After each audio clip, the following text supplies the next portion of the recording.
Aquella fecha histórica para la nación ayáninca, 6 de sus caciques visitaron Lima. El virrey era el marqués de Cañete. Antonio Tibesar dice: los caciques campas recibieron muy buena acogida, pues ofrecían a los jesuitas una oportunidad para familiarizarse con otro sector de la frontera hasta entonces desconocido. Ahora cabe la pregunta: ¿quién descubrió a quién? ¿Es honesto que durante 5 siglos se haya silenciado el aporte indígena a la realidad nacional? El inicial interés de los ayánicas por relacionarse con los extranjeros puede justificarse en la búsqueda de nuevas tecnologías y obtención de nuevas herramientas propicias a su trabajo. Pero la codicia de los invasores y los continuos maltratos y abusos del que fueron objeto hicieron que estos se rebelaran. Desde ese momento, las revueltas y enfrentamientos se han ido sucediendo con inusitada rapidez, surgiendo nombres importantes como los de Andrés Zampati y Pedro Bohórquez, quienes iniciaron la batalla por la sal en 1637. En 1674, el cacique Mangore se subleva en contra de los franciscanos al tratar estos de apoderarse nuevamente del Cerro de la Sal. En 1724 estalla la sublevación de Ignacio Toroté, donde aparece el primer intento de confederación nativa, en la que los ayánicas se aliaron con los amoyas y los piros. Pero la verdadera integración mestiza la propició Juan Santos Atahualpa, cuando en 1742 organizó la mayor rebelión en la que participaron activamente los guerreros ayánicas, liderando el único movimiento indígena jamás derrotado. Frase que encierra toda la historia mítica del guerrero de la selva.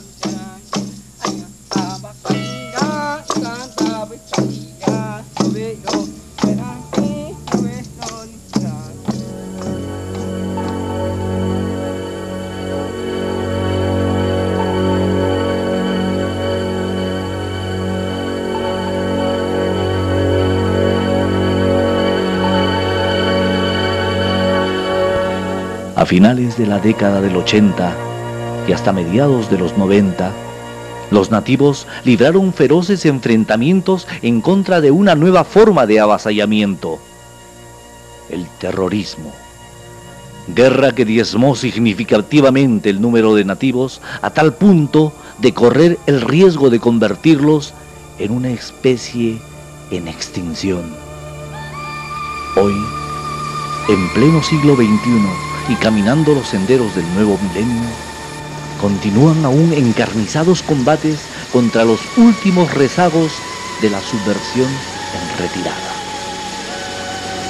Esta nueva aventura bélica puso a prueba una vez más la capacidad de autodefensa presente en la estructura de la sociedad ayánica. A nivel nacional, las noticias colocan en primera plana las selvas de Río Tambo, y la esperanza del Perú vuelve los ojos hacia el guerrero nativo.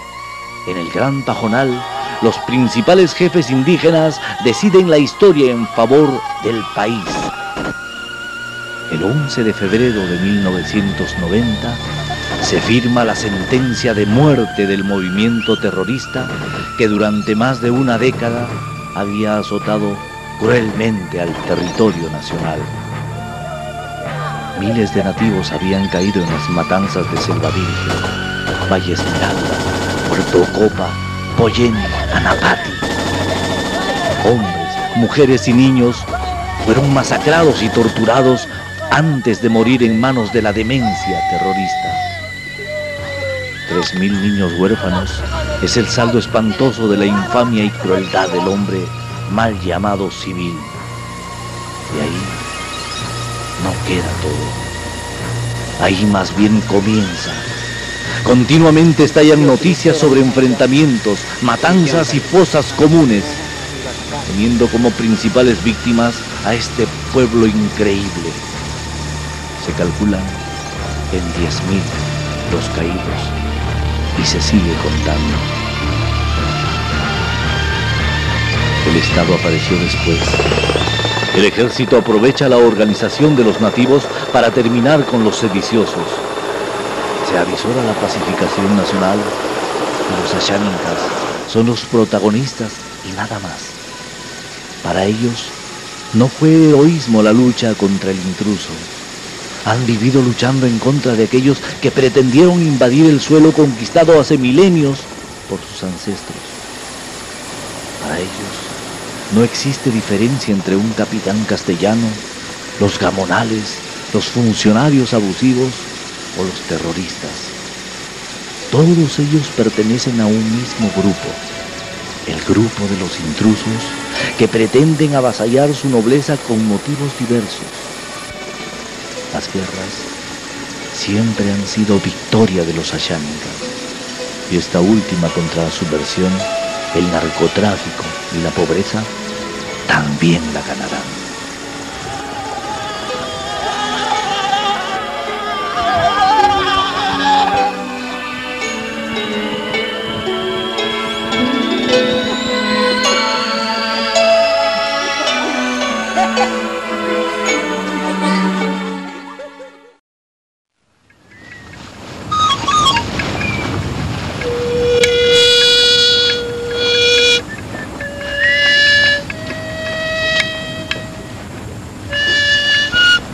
Muchos nos preguntamos, ¿cómo son estos enigmáticos y sorprendentes habitantes de nuestra Amazonía? Pues son muy fáciles de distinguir.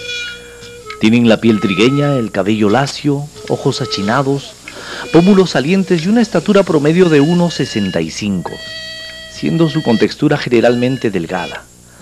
Rasgos muy parecidos al de los asiáticos. Los nativos habitantes de Río Tambo son personas que no han perdido aún las ancestrales costumbres de la caza, la pesca y recolección, no llegando a ser trashumantes, pues poseen extensas porciones de tierra en las que practican una agricultura de subsistencia o de autosostenimiento. Por naturaleza son entonces excelentes pescadores y cazadores, teniendo en el arco y la flecha sus mejores armas a la hora de proveerse de alimentos en la selva. Su principal plato es la yuca, base de su sistema de alimentación, y cultivan hasta 32 variedades de esta raíz.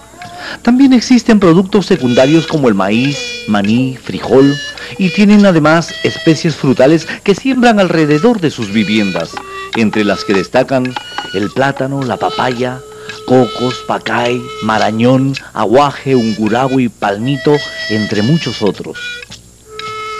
Los asháninkas, conocedores del delicado equilibrio de la naturaleza, viven en pequeños grupos alejados unos de otros, mimetizándose y siendo parte integrante del sistema ecológico de la selva.